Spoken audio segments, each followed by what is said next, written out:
Today we're going equipment shopping to see what we're going to be buying for the farm in 25 years at the Iowa Ag Expo. Dad's following up to trend. We're supposed to leave at 7:30. It's 7:49 and he's not out of the house yet. Gotta make our yearly stop at McDonald's. That's where we're going. Ooh.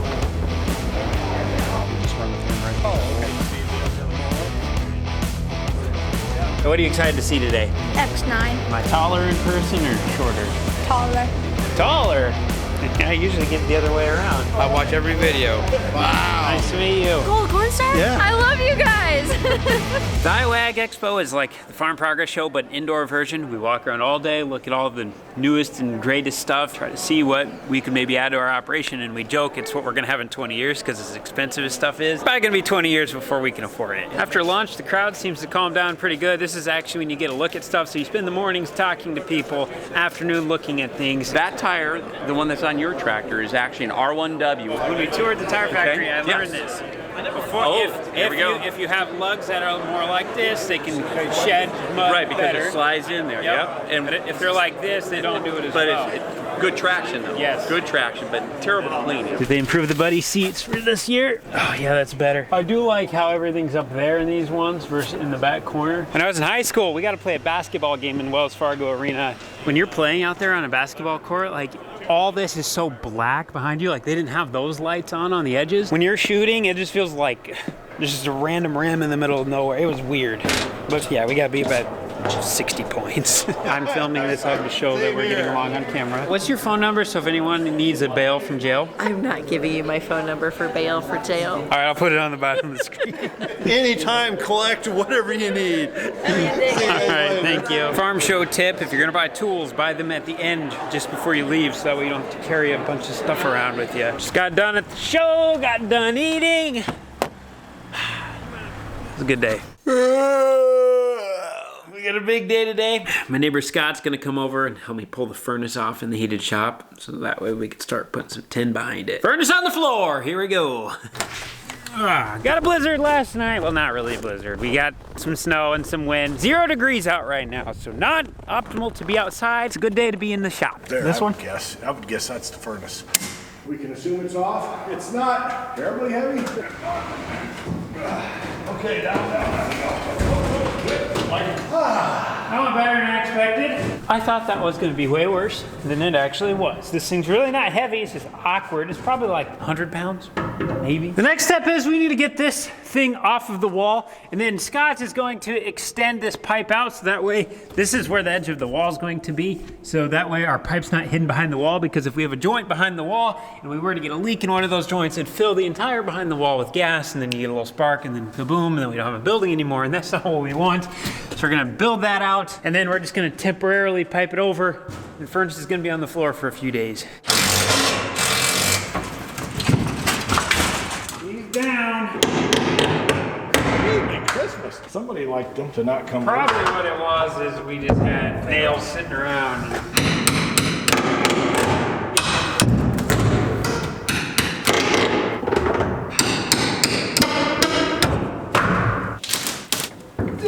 Holy scats.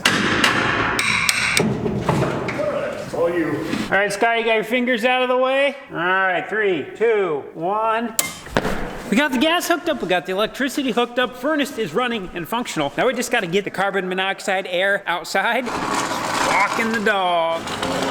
That's how she's sitting on the temporary permanent. No, this is not gonna be a temporary permanent setup. This is a temporary setup. We just got the drain bucket sitting right here. Just had to replumb that a little bit. Plumbed the gas line. Just going out, kind of temporarily held up by that strap in the corner, but it's gonna work. This new pipe coming out of the wall, the old one came to like right here. So this one comes a few inches more. The tan's gonna be right where my hand's at, so we are gonna have plenty of room sticking outside the wall. It'll be a couple inches away. This will actually end up going up higher, probably about 5 feet above our heads. Then we'll still be able to utilize the shutoff right there. It's actually gonna work really slick. Then the white PVC pipe, that is just expensed fuel from the furnace getting kicked outside. Drive by a house during the winter time, you see a little bit of steam coming from a pipe coming from the roof. That's what we're looking at. We wanted to make sure we had it plenty distance away from the wall, so that way we can get our boards through here and we'll easily be able to do that. And that's, oh man, that's gonna be right where that gas pipe is. We're gonna have to build around that in some way, shape, or form. How do we do that? That's a question for Justin. I learned something new today. Well, several new things, like how to hook up an entire furnace. It's actually pretty simple. With the furnace we have, I could definitely do this again by myself. Check this out. This is an old thermostat we had in here. On the inside of it, there's that ball-looking thing. It's got mercury inside of it. And I guess that is an old-style thermostat. They do not make them like that anymore. So this one is a bit of an odd duck. I guess they don't like mercury being in stuff anymore. She's for sale. 10 G's and she's yours. The forced air furnace is 96.1% efficiency, whatever that number means, I don't know. This tube radiant system, I don't think it's that high on the efficiency scale. But what's gonna be nice about the tube heater, which is gonna go right along this knee wall, is the fact that it's gonna heat up all the objects inside the room. So all the equipment, the metal lining the walls, those are actually going to get warm, where the forced air just heats up the air in the building. So the problem with that is when we open the door during the winter time and all that cold air comes rushing in, our hot air just escapes. So when we shut the door, the furnace has to sit there and run to make the air warm again. While I'm hoping that the radiant system, when we open the door, it should regain its heat a lot more. And we also don't have to sit and listen to the furnace go. All right, Justin, you are the boss today. What's the game plan? Well, we're gonna cut these bolts off and put the bottom board on and start putting more purlins up. How are we gonna build around that gas pipe there? Where's your new gas coming in at? Right there. You're gonna come in the same spot. I was just gonna keep it coming in right there. We can match around the purlin. Okay, okay. Well, I just made that way more complicated than I needed to. We were gonna start hanging some tin today, but with the weather being what it's being and it kind of sloppy and muddy up front here, we're just gonna get purlins on today. Hopefully tomorrow. Tin.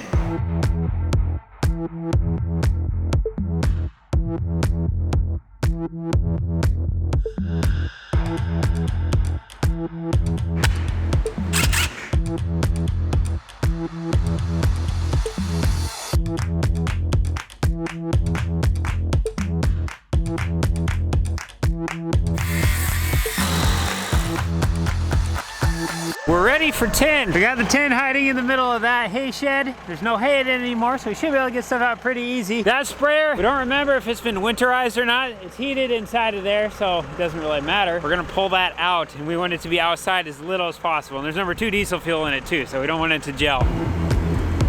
Yeehaw.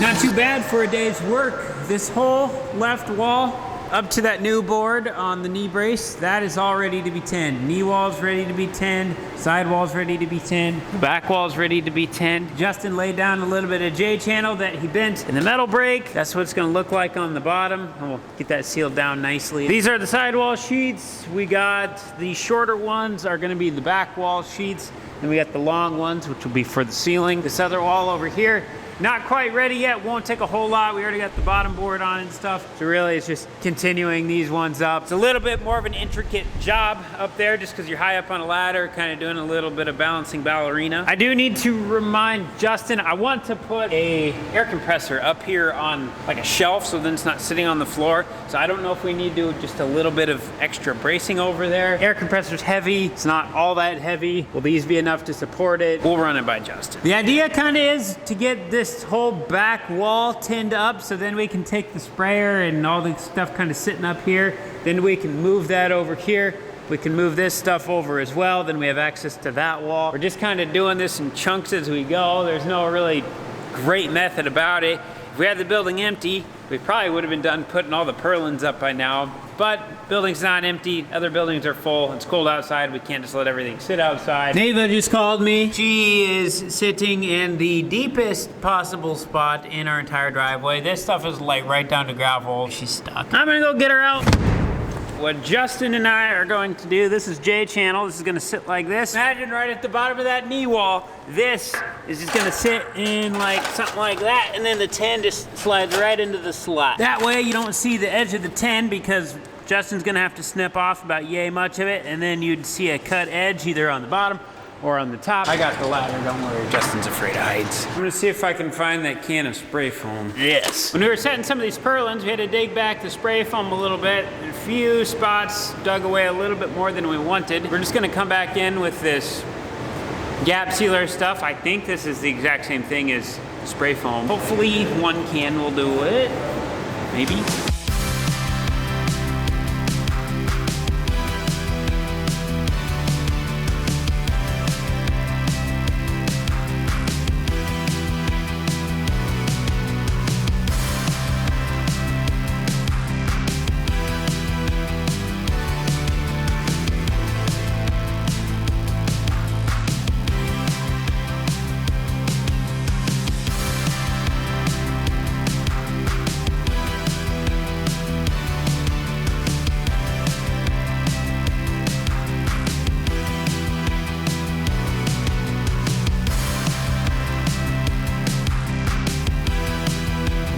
That's not too bad for a day's work. I figured if we add all this together, it's equivalent from the corner to the halfway point of the long wall. So we can do a half of a long wall in a day. So we have a day here, we got another day there. That's gonna be 2 days. From there to there, that's gonna be 3 days. There to there, 4 days. Figured half the ceiling's gonna take a day, 5 days. 6 days for that half. I only have 5 fingers. I would not be surprised if the stuff above the door, that front wall, takes another day, so 7 days. So right there we're looking at 3.5 weekends. We only work on this on the weekend. We're a month away from having a finished shop. Then we got to get wiring, all that kind of stuff. Fans, we're doing fans, ceiling fans. The radiant tube heater, gonna be over on that knee wall. Now you can actually see what the knee wall is, that angled wall. I was a young teenager when we did the inside of the main heated shop, all the tinning and that kind of thing. I've been learning a lot by watching Justin. I've learned our concrete is not level in here. So if we go along and we notice sometimes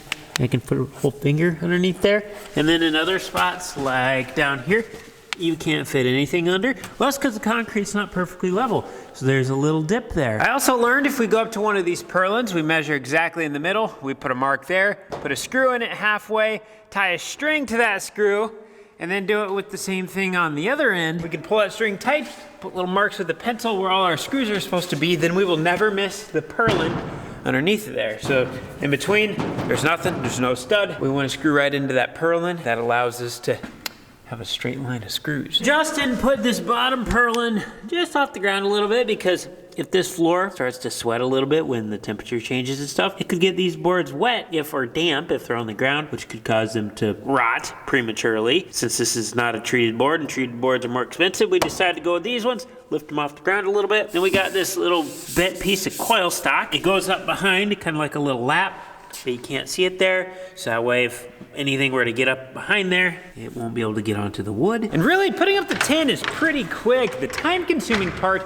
is all the little framing stuff. Like with this J-channel, Justin has to basically measure perfectly where it goes, so it's very particular where he's putting this. But all that framing, it doesn't look like you get anything done. But once you get it done, then it's just boom, boom, boom, boom, boom. You can get all the big stuff done. It's not very fun doing it, but once you get it done, it's fun because it allows you to do the fun stuff. Since our concrete is not perfectly level, we were not able to just get those sidewall sheets cut at a specific length. Like we could have just called up the lumber yard and said, hey, we need 13 feet, 10-inch sheets. We need 47 of them. They would have cut them, and we would have been able to pull them off the pile, put them right up on the wall. It would have been able to fit perfectly. It would have been a lot faster process than what we're doing right now. But we got 14 feet sheets. And then Justin has to measure from that J-channel down to the concrete every 36 inches. So that way we know how long to cut those 14 feet sheets. So we cut them at the right spot. So basically we've been cutting about that much off every time, but they vary. We had to do that on the knee wall because not every single one of those boards that come down was put on at the same spot. My dad and my grandpa and my cousin Wade built this back when my cousin Wade was like 17 years old. This was probably one of the first construction jobs he ever did on his own. They're not off by a lot, but they're off by enough where we couldn't just get those cut to a specific length. So we're doing the same thing with those. You just trim a little bit off. Just makes it a little more time consuming, but it does help us learn. If stuff doesn't fit perfect, you can make it fit. The radiant tube system, gas comes in one end of the radiant system. burns itself all the way through, and then the exhaust goes out on the other end unless you get a U-type system, which we do not have. So I'm kind of left with two options. We either take that exhaust vent out, now we have a hole in the outside of our building, we'd have to patch it, and then we'd be able to run the gas up, bring it down to the other end, run a new exhaust vent out that way. Probably go out the front of the building because the wind out of the west would go right in that all the time, and we wouldn't want that. So that sounds kind of unnecessary to me, so I think we're just gonna run the gas line up, run the gas line on the inside of the building down to that end, and then that will be the end that ignites, brings the spent stuff this way, and then we can just reuse that hole. This building's always just been full of a bunch of stuff that just kind of sits and takes up a bunch of space, and for a long time, none of it moved, none of it was used, most of it was junk. So now it's all usable stuff in here. We can't just leave it outside, but it's gonna feel nice to get this stuff picked up. So then that way we can actually utilize this building as a workspace, not just a heated building that has cold storage stuff in it, slash has cold storage stuff that could sit outside, slash has stuff sitting in there that could be taken to the scrapyard. This building's 32 feet wide and 80 feet long, which is not really big enough for a farm shop, but we are going to work with what we have available here. It's big enough to have one or two pieces of equipment in here, but if you're trying to work on like 5 things at the same time, it's not really a shed for that, or not really a shed for semis with trailers, plus getting a combine in here and a sprayer. It won't fit. The idea is to have the items that we're not working on over in the cold storage, and then just bring in the items that we're working on, get them fixed. Once they're done, they can go back to the cold storage, then we swap the cold storage item over into the heated shop that needs to be worked on. That prevents us from starting projects on 27 different things at the same time, prolonging the finish, because it's really daunting to look at 27 half-finished projects. Also, I got hold of Northwest Lighting Systems, Derek, the same people who put the lights on our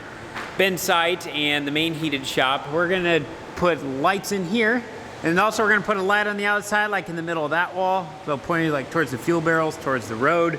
Then there's gonna be one in the middle of that wall, pointed over towards Cooper's hay shed in the 13,000 bushel bin. And then we're gonna have one dead center on the front of the building pointed towards the house. Dad and I were just discussing on if we wanted to put conduit on the ceiling in this building like we did down in the main heated shop. We're just gonna take Romex wire and run it right over the top of the rafters. The lights will be, I mean, they'll look very similar to these ones, but they're gonna be running this way instead of that way. So then we'll just drill a little hole, drop the wires down in, wire up the light. Everything will be in series, so one light switch will turn everything on. I think that would be a lot cleaner look than we're not looking at conduit up on the ceiling. I need to get a hold of the guys who did the floor in the dryer shack, who epoxied the floor in there. They have big scarifiers. I talked to them a while ago to see if they could bring them out to smooth off all these bowl float bumps, so that way we can actually get a creeper to slide across this floor. See if they can smooth that stuff off. They said they would. I don't know if we're gonna hire somebody to put up that tube heater or if we're gonna try to figure it out ourselves. I don't know if it's all that hard, but sometimes it's better to hire the professional. We should be able to find a couple YouTube videos, right?